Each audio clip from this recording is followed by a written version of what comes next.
ಮದ್ದೂರಿನಲ್ಲಿ ಈಗಾಗಲೇ ಕೋಮು ಗಲಭೆಯಿಂದ ಮದ್ದೂರಿಗೆ ಮದ್ದೂರೇ ತತ್ತರಿಸಿ ಹೋಗಿದೆ. ಈ ಹೊತ್ತಲ್ಲಿ ಮದ್ದೂರಿನಲ್ಲಿ ಬಿಜೆಪಿ ಆ ಮನೆಯಾಯಿತು ಊರು ಬಾಗಿಲು. ವೇದಿಕೆಯೇ ಹತ್ತಲಿಲ್ಲ ಅಧ್ಯಕ್ಷ ವಿಜಯೇಂದ್ರ. ಮದ್ದೂರಲ್ಲಿ ಬಿಜೆಪಿ ಮನೆಯಾಯಿತು ಊರು ಬಾಗಿಲು. ವೇದಿಕೆಯೇ ಹತ್ತಲಿಲ್ಲ ಅಧ್ಯಕ್ಷ BY ವಿಜಯೇಂದ್ರ. ಏಕಾಂಗಿಯಾಗಿ ಕಾಣಿಸಿಕೊಂಡ ವಿಪಕ್ಷ ನಾಯಕ ಅಶೋಕ್ ಎಂಟ್ರಿ ಆಗ್ತಾರೆ.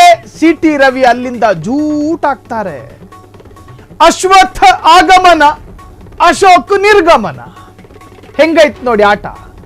ಅವರಿದ್ರೆ ಇವರಿರಲ್ಲ, ಇವರಿದ್ರೆ ಅವರಿಲ್ಲ.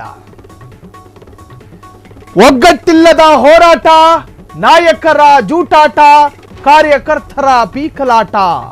ಖಾಲಿ ವೇದಿಕೆಯಲ್ಲಿ ಸುಮಲತಾ ಭಾಷಣ, ಕೇಳಿಸ್ಕೊಳ್ಳಕ್ಕೂ ಜನ ಇಲ್ಲ.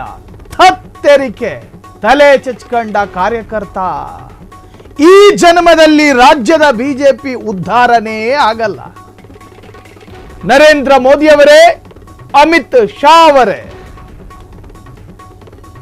ಸ್ವಲ್ಪ ಕರ್ನಾಟಕ ಬಿಜೆಪಿನ ಸರಿ ಮಾಡಿ, ರಿಪೇರಿ ಮಾಡಿ. ಇಲ್ಲ ಅಂದ್ರೆ ದಕ್ಷಿಣದ ಬಾಗಿಲು ಬಂದು ಪಕ್ಕಾ. ವ್ಯತ್ಯಾಸ ಅದರಲ್ಲಿ ಸಂದೇಹ ಬೇಡ. ಮದ್ದೂರಲ್ಲಿ ಬಿಜೆಪಿ ಬಂಗಲೆ ಮನೆ ಒಂದು ಮೂರು ಬಾಗಿಲು ಅಲ್ಲ, ಮನೆ ಒಂದು ಊರು ಬಾಗಿಲು. ಮದ್ದೂರಿನಲ್ಲಿ ಗಣಪತಿಯ ಮೆರವಣಿಗೆ ನಡೀತಾ ಇದೆ, ಸಾಂಗವಾಗಿ ನಡೀತಾ ಇದೆ. ಆ ಕಾರ್ಯಕ್ರಮದಲ್ಲಿ ಬಿಜೆಪಿಯ ಅಗ್ರಗಣ್ಯ ನಾಯಕರೆಲ್ಲ ಬಂದಿದ್ರು. ಒಬ್ಬೊಬ್ಬರು ಒಂದೊಂದು ಸ್ಟೈಲಲ್ಲಿ.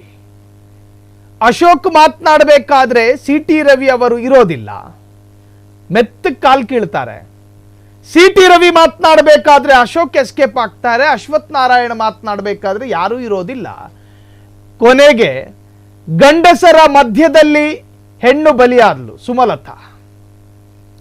ಮನಸ್ಸಿಲ್ಲದ ಮನಸ್ಸಿನಲ್ಲಿ ಕ್ಷೇತ್ರ ಬಿಟ್ಟು ಕೊಟ್ಟು ಕುಮಾರಸ್ವಾಮಿಯನ್ನ ಸಂಸದ ಮಾಡಿ, ಆ ಸಂಸದ ಮೋದಿ ಕ್ಯಾಬಿನೆಟ್ನಲ್ಲಿ ಮಿನಿಸ್ಟರ್ ಆಗಿ ಏನೋ ಒಂತರಹದ ಮನಸ್ಥಿತಿಯಲ್ಲಿ ಬಿಜೆಪಿಯಲ್ಲಿ ಉಳಿದುಕೊಂಡಿರುವ ಸುಮಲತಾ ಮುಂಚೆ ಹೆಂಗಿದ್ರೋ ಹಂಗೆ ಇದ್ದಿದ್ರೆ ಚೆನ್ನಾಗಿರ್ತಿತ್ತು.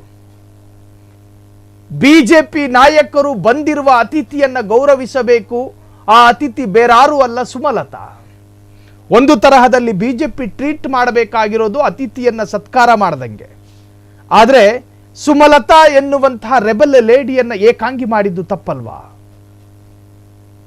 ಬಿಜೆಪಿಯ ಸಂಸ್ಕಾರ ಸುಮಲತಾ ಸ್ವಲ್ಪ ಹತ್ತಿರದಿಂದ ಗಮನಿಸ್ಬಿಟ್ರು ಇವತ್ತು. ಪಾಪ ಹೆಣ್ಣು ಅಬಲೆಯನ್ನ ಒಬ್ಬಂಟಿಯಾಗಿ ಬಿಟ್ಟಿದ್ದು ತಪ್ಪೆ. ಅಶೋಕ್ ರಾಜಕೀಯದ ಆಳಾಗಲವನ್ನು ತಿಳಿದುಕೊಂಡವರು, CT ರವಿ ರಾಜಕಾರಣದ ನಾಡಿ ಮಿಡಿತವನ್ನು ಅರ್ಥವರು, ಅಶ್ವಥ್ ನಾರಾಯಣ್ ಉಪಮುಖ್ಯಮಂತ್ರಿ ಆಗಿದ್ದಂತಹ ವ್ಯಕ್ತಿ. ಆ ವ್ಯಕ್ತಿಗೂ ಕೂಡ ಒಂದು ಸ್ವಲ್ಪ ವಿವೇಚನೆ ಪ್ರಯೋಗ ಮಾಡಬಹುದಾಗಿತ್ತು, ಆದರೆ ಅದು ಮಾಡೋದಕ್ಕೂ ಬರಲಿಲ್ಲ. ಕಟ್ಟ ಕಡೆಯದಾಗಿ ಆ ವೇದಿಕೆಯನ್ನು ಸಂಭಾಳಿಸ್ಕೊಂಡು ಹೋಗಿದ್ದು ಸುಮಲತಾ. ಒಗ್ಗಟ್ಟಿಲ್ಲದ ಹೋರಾಟ. ಒಂದು ಕಡೆ ಕೇಂದ್ರದ ನಾಯಕರು ರಾಜ್ಯ ಬಿಜೆಪಿಯನ್ನ ಹೆಂಗ್ ಸರಿ ಮಾಡೋದು. ಕಳೆದ ಅಸೆಂಬ್ಲಿ ಎಲೆಕ್ಷನ್ ನಲ್ಲಿ ಹೀನಾಯ ಸೋಲು ಕಂಡಿರುವ ಬಿಜೆಪಿಗೆ ಅಪಾರವಾದ ನಷ್ಟ. ಕರ್ನಾಟಕದ ಸೋಲು ಬಿಜೆಪಿಯ ಜಂಘಾಬಲವನ್ನೇ ನಡುಗಿಸುವಂತಹ ಸೋಲಾಗಿತ್ತು. ಮುಂಬರುವ ಅರ್ಥಾತ್ 2028ರ ಅಸೆಂಬ್ಲಿ ಎಲೆಕ್ಷನ್ ನಲ್ಲಿ ಹೇಗಾದ್ರೂ ಮಾಡಿ ತನ್ನ ಅಸ್ತಿತ್ವವನ್ನು ಉಳಿಸಿಕೊಳ್ಬೇಕು ಅಂತ ಹೇಳಿ ರಾಷ್ಟ್ರೀಯ ಬಿಜೆಪಿ ನಾಯಕರು ದಿನಕ್ಕೆರಡು ಬಾರಿ ಸಭೆ ಮಾಡ್ತಿರ್ಬೇಕಾದ್ರೆ, ರಾಜ್ಯ ಬಿಜೆಪಿ ನಾಯಕರು ಅವರವರ ವೈಯಕ್ತಿಕ ದೌರ್ಬಲ್ಯಗಳನ್ನು ಜನರ ಮುಂದೆ ಪ್ರದರ್ಶನಕ್ಕಿಟ್ಟು ಬಿಜೆಪಿಗೆ ಡ್ಯಾಮೇಜ್ ತರುವಂತಹ ಪ್ರಯತ್ನಗಳನ್ನು ಮಾಡ್ತಿದ್ದಾರೆ. ಬಿಜೆಪಿಯ ರಾಜ್ಯ ಉಸ್ತುವಾರಿ ತಲೆಬಿಸಿ ಆಗಿರಬಹುದು ಬಹುಶಃ. ಹೆಂಗ ಸರಿ ಮಾಡೋದು ಇವುಗಳನ್ನ ಅಂತ. ಇವರುಗಳನ್ನ ಅಲ್ಲ, ಇವುಗಳನ್ನ. ವೇದಿಕೆಯಲ್ಲಿ ಮಂಗಾಟ.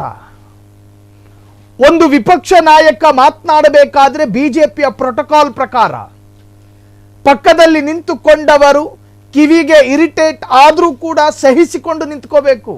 ಶಿಸ್ತಿನ ಪಕ್ಷ ಅಂತ ಹೇಳ್ತಾರೆ. ಒಬ್ಬ ರಾಜ್ಯದ ವಿರೋಧ ಪಕ್ಷದ ನಾಯಕ, ಒಂದು ರಾಜ್ಯದ ಮುಖ್ಯಮಂತ್ರಿಗೆ ಇರಬಹುದಾದ ಅಷ್ಟು ಜವಾಬ್ದಾರಿಯನ್ನು ಹೊತ್ತುಕೊಂಡಿರುವ ಶಾಡೋ CM ಅನ್ನೋ ಹಾಗಿನ ಒಬ್ಬ ವ್ಯಕ್ತಿತ್ವ.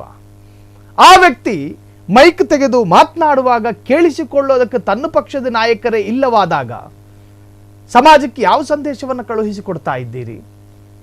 ಸುತ್ತಮುತ್ತಲೂ ನೂರಾರು ಕ್ಯಾಮರಾದ ಕಣ್ಣುಗಳು ನಮ್ಮನ್ನು ಗಮನಿಸ್ತಾ ಇರುತ್ತೆ ಅನ್ನೋ ಸಣ್ಣ ಪರಿಜ್ಞಾನ ಇಲ್ಲ. ಪೊಲಿಟಿಕಲ್ ಕಾಮನ್ ಸೆನ್ಸ್ ಕಳೆದುಕೊಂಡಂತಹ ನಾಯಕರಿಂದ ಒಂದು ತರಹದಲ್ಲಿ CT ರವಿಗೆ ಇದರಿಂದ ಅವಮಾನ ಅಲ್ಲ, ಅಶ್ವಥ್ ನಾರಾಯಣ ಅವರಿಗೂ ಅವಮಾನನೇ ಅಲ್ಲ. ಇಲ್ಲಿ ಅವಮಾನ ಅನುಭವಿಸಿದ್ದು R. ಅಶೋಕ್ ಮತ್ತು ಸುಮಲತಾ. ಆ ವೇದಿಕೆಯನ್ನ ಒಂದು ಸೆಕೆಂಡ್ ಆದ್ರೂ ಸ್ಪರ್ಶ ಮಾಡಿ ಹೋಗೋಣ ಅನ್ನೋ ವಿವೇಚನೆಯನ್ನು ಕೂಡ BY ವಿಜಯೇಂದ್ರ ಕಳೆದುಕೊಂಡಿದ್ರು. ತಾನೊಬ್ಬ ಸ್ಟೇಟ್ ಪ್ರೆಸಿಡೆಂಟ್ ಅಲ್ವಾ, ಚಂದಕ್ಕಂತಾದ್ರೂ ಕೂಡ ಹತ್ತಿ ಇಳಿಬಹುದಾಗಿತ್ತಲ್ಲ. ಆ ಸಣ್ಣ ಕೆಲಸವನ್ನು ಕೂಡ ಮಾಡದೆ ಬಿಜೆಪಿಯನ್ನೇ ಮುಜುಗರಕ್ಕೀಡು ಮಾಡಿದ್ದಾರೆ ಬಿಜೆಪಿಯ ನಾಯಕರು. ಸೊ ವೇದಿಕೆಯನ್ನ ಹತ್ತಲಿಲ್ಲ ಅಧ್ಯಕ್ಷ ವಿಜೇಂದ್ರ. R. ಅಶೋಕ್ ಭಾಷಣ ಮಾಡ್ತಾರೆ, ಪಕ್ಕದಲ್ಲಿ ನಿಂತ್ಕೊಂಡಿದ್ದ CT ರವಿ ಅಲ್ಲಿಂದ ಕಾಲು ಕೀಳ್ತಾರೆ. ಒಟ್ಟಾರೆ ಇವತ್ತು ಮದ್ದೂರಿನಲ್ಲಿ ನಿಜಕ್ಕೂ ಬಿಜೆಪಿಗೆ ಅತಿ ಭಯಾನಕ ಅವಮಾನ ಆಯಿತು. ಕ್ಷಣ ಕ್ಷಣದ ಸುದ್ದಿಗಳಿಗಾಗಿ ಫ್ರೀಡಂ ಟಿವಿ ಸಬ್ಸ್ಕ್ರೈಬ್ ಮಾಡಿ, ಲೈಕ್ ಮಾಡಿ ಹಾಗೂ ಫಾಲೋ ಮಾಡಿ. ಹೊಸ ಸುದ್ದಿಗಳ ನೋಟಿಫಿಕೇಶನ್ಗಾಗಿ ಬೆಲ್ ಐಕಾನ್ ಮೇಲೆ ಕ್ಲಿಕ್ ಮಾಡಿ.